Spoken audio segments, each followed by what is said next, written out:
Professor Paul, it is a pleasure to have you on our program. Thank you for taking the time for this conversation with me.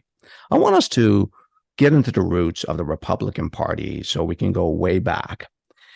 Many historians believe that the presidential election of 1800 was the most important election in our country's history because it established the peaceful transfer of power from one party to another. It was a particularly nasty election, even by today's standards.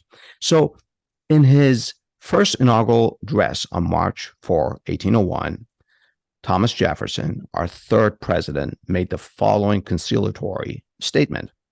We have called by different names brethren of the same principle. We're all Republicans. We're all Federalists. Professor Paul, what Republicans was President Jefferson referring to? Well, the Republican Party was not really started by Jefferson. In fact, the Republican Party was a reaction to the French Revolution. Reaction to the French Revolution? To reaction to the French Revolution. Interesting. So the Republican Party grew up as a result of the argument over the neutrality policies of the Washington administration. President Washington, as you know, wanted the United States to remain neutral in the wars between France and Britain. Jefferson, his Secretary of State, secretly conspired with the French emissary to the United States, Citizen Genet, to. I'm sorry, did you say our Secretary of State secretly conspired? Correct, yes. He leaked minutes of the cabinet meetings to Genet and plotted with Genet to basically create a war which would drag the United States into the war with France and on France's side against Britain. All of this was because, as you know, Jefferson was an enthusiastic supporter of the French Revolution. Yeah. And Genet went around the country organizing so-called Republican clubs in all the states of people who were enthusiastic about the French Revolution. Republican at the time really meant support for the Republicans in France, those who were rebelling against the Crown. Wow. And Jefferson saw the possibility of using this Republican network as a kind of vehicle for undermining the Washington-Adams administrations, even though he was in the cabinet during President Washington's time and as vice president in Adams' administration.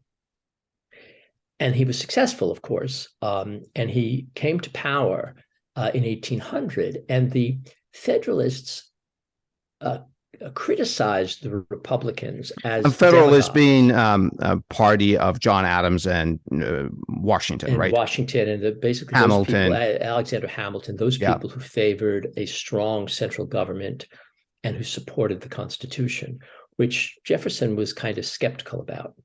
So the Federalists criticized the Republicans as demagogues. Wow. And they used the word Democrats it had a nasty connotation to it at this point in time.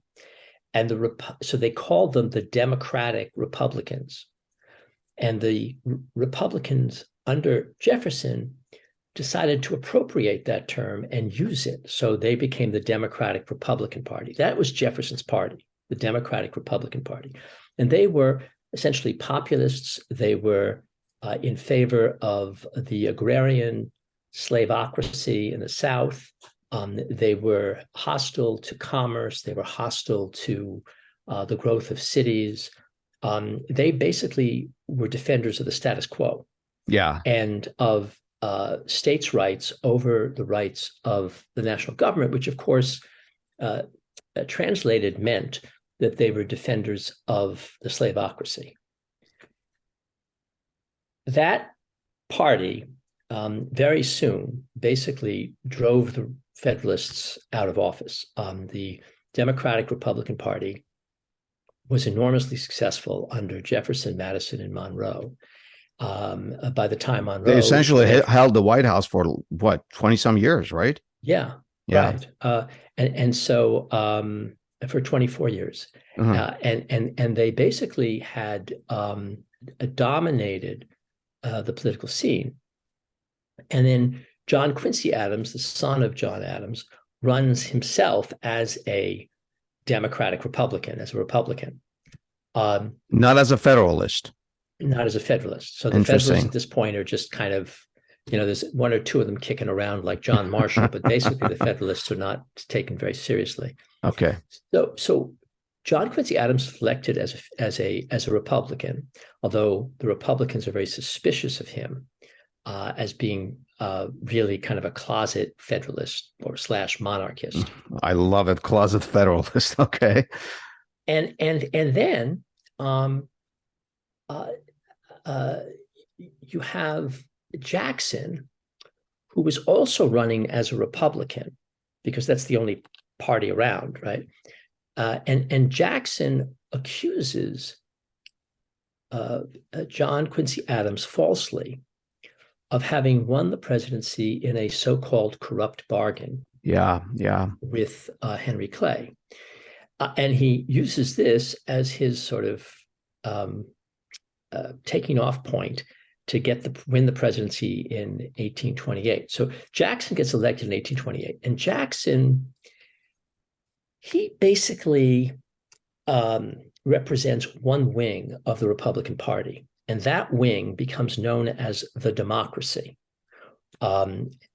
meaning that they want to generally increase the availability of the franchise to allow all white men to vote, regardless of their property class.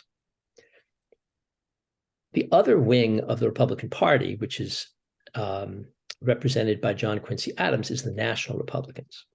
And the National Republicans, which includes Henry Clay, John Quincy Adams, and Daniel Webster, they become the party of government, commerce.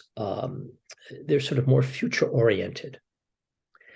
It's the Republicans that we think of today is kind of like their roots are in this national. Interesting. National Republicans. Just as a point of clarification, as we're moving on in time, in the 1824 election, the 3 or 4 candidates that run, Henry Clay, John Quincy Adams, Andrew Jackson, I think there was a 4th candidate. They all ran within the same party, although they were different segments, different wings of the same party. And after that, in 1828, I don't want to use the word officially, but more or less officially sort of splinters. Jackson creates his own party of democracy that later becomes known as the Democratic Party. Did I summarize that correctly? That's correct. That's correct. Yes, exactly. Wow. Okay. And so the Democratic Party really starts with Jackson. And the Republican Party has its roots with John Quincy Adams and the National Republicans, but they aren't known as the Republican Party today. The National Republicans basically fail because Jackson and his successors are so enormously popular that the Democratic Party kind of crowds out the National Republicans. Plus, John Quincy Adams was not a good politician to boot. John right? Quincy Adams was probably the most qualified man who was ever in the presidency, and he had no idea how to be a politician. Exactly. He was highly qualified. He'd been an ambassador to many different countries, and he was extremely well educated, a brilliant man. His diaries are one of the most interesting pieces of primary research I did for this book. Well, that must have been exciting. The Jacksonians represented, again, this sort of Jeffersonian agrarian slavocracy vision of America. The National Republicans eventually merge with several other splinter groups to form the Whigs. And the Whigs take the name Whigs in opposition to Jackson. So the idea of the Whigs in Britain was they were the loyal opposition to the Tories. And the Whigs then are formed in opposition to Jackson, but the Whigs really have nothing in common with each other. The Whigs of Britain and the Whigs of America at that point. No, the Whigs in America, the coalition of groups that within themselves, they have nothing in common. Yes. So there are people who are Southern Whigs who are pro-slavery. There are Northern Whigs who are anti-slavery. There are people who are pro-infrastructure, people who are pro-immigration, anti-immigration. It was all over. It was just like the one thing they had in common was they all hated what Andrew Jackson represented, which was basically a populist autocrat. And so they came together with that idea. And it's the Whigs who subsequently transmogrify into our Republican Party today under Lincoln. Lincoln becomes the first Republican president. In your book, which we'll get into in more detail in a moment, Professor Paul, you state that the formation of the Whig Party, quote, was the beginning of political maturity, or perhaps the loss of innocence. What do you mean by that? Why the formation of the Whig Party? Yeah, because basically... And if I may, please, that's like in the 1840s, 1850s. Am I saying that correctly? We've already had 60, 70 years of our republic. Well, so the Whig Party begins to come together during the administration of Martin Van Buren. Okay. So it's earlier. So it's like 1836. Uh-huh. And they are a dominant party right through in the 1840s. And the Whigs and the Republicans, the Whigs and the Democrats are really kind of the beginning of the two-party system in America. They were both national parties. They had an infrastructure like a political party today. Obviously, is that why you say maturity, beginning of political maturity? Yeah. Mm-hmm. I think it was a period of kind of learning how to be a political party. Interesting. Campaigns began to look like what a modern political campaign would look like for president, which hadn't been true previous to that. I mean, go out and openly campaign. Is that what you mean? Right. And organize. Right, because the framers of our Constitution really imagined that all we were doing in the elections for president was our state legislators would choose electors who would be the wise men of their communities, and they would all get together and they would decide who should be president. They didn't really want to have a popular election. That wasn't part of the plan at all. And right up until I think sometime like around 1850, up until like around 1850, there were still states that didn't have popular elections for electors, that it was the state legislators who were choosing the electors. Yeah. And so it didn't occur to people that you would like campaign for office. It was like campaigning to be Pope. You had to be chosen sort of because you were wise and you were respected and you were a person of stature. But that all changes with people like Andrew Jackson, who himself, he doesn't campaign for office, but he has his lieutenants who go out and they start all these newspapers to create disinformation about his opponents. And he, it's much more like a national campaign, but when probably the first real national campaign would have been the campaign of William Henry Harrison. In the last 30 seconds we have left of this segment, I just want to go back to the phrase that you use, the loss of innocence. Yes. Is the formation of the two-party system, is that what you consider the loss of innocence? Or, because I think that the formation of the two-party system is an acknowledgement that it's very difficult to define the common good.